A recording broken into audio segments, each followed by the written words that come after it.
यदा विनियतं चित्तात्मने एव अवतिष्ठते निष्पृहः सर्वकामेभ्यो युक्त उच्यते तदा।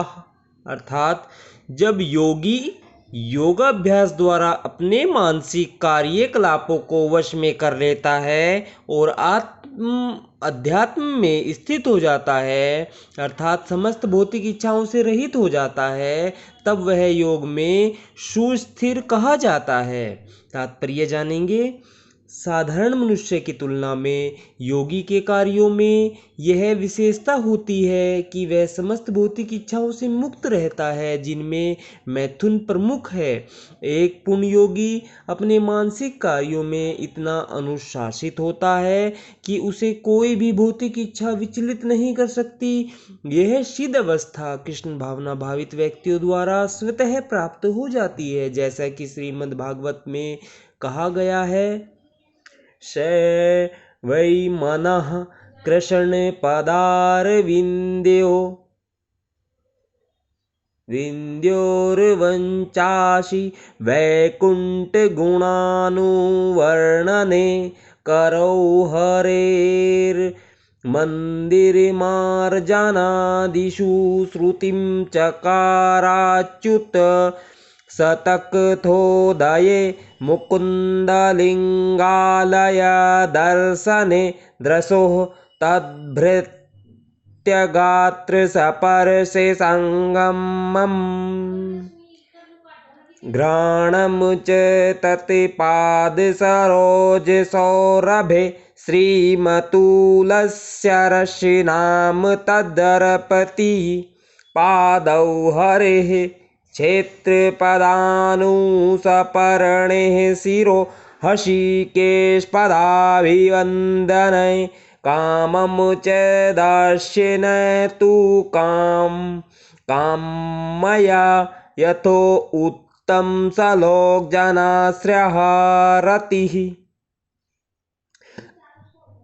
राजा अम्बरीश ने सर्वप्रथम अपने मन को भगवान के चरण कमलों पर स्थिर कर दिया। फिर कर्मशः अपनी वाणी को कृष्ण के गुणा अनुवाद में लगाया। हाथों को भगवान के मंदिर को स्वच्छ करने, कानों को भगवान के कार्यकलापों को सुनने, आँखों को भगवान के दिव्य रूप का दर्शन करने, शरीर को अन्य भक्तों के शरीरों का स्पर्श करने, घ्राणेंद्रियों को भगवान पर चढ़ाए गए कमल पुष्प की सुगंध सूंघने, जीभ को भगवान के चरण कमलों पर चढ़ाए गए तुलसी पत्रों का स्वाद लेने, पाँवों को तीर्थ यात्रा करने तथा भगवान के मंदिर तक जाने, सिर को भगवान को प्रणाम करने तथा अपनी इच्छाओं को भगवान की इच्छा पूरी करने में लगा दिया। ये सारे दिव्य कार्य शुद्ध भक्त के सर्वथानुरूप है।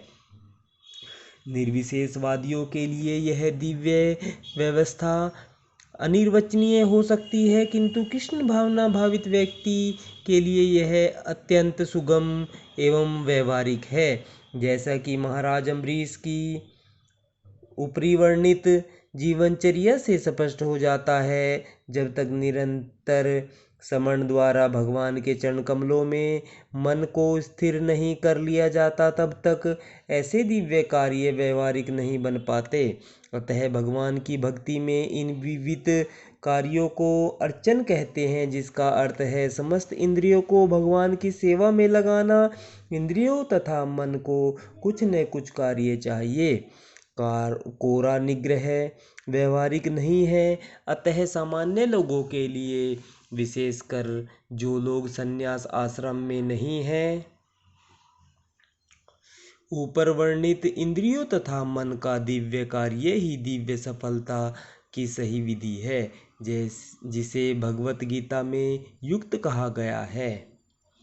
राधे राधे। सभी भक्तजनों को श्रीमद् भागवत गीता का आज हमने छठे अध्याय के 18वें श्लोक का आनंद लिया है। कल हम 19वें श्लोक का आनंद लेंगे।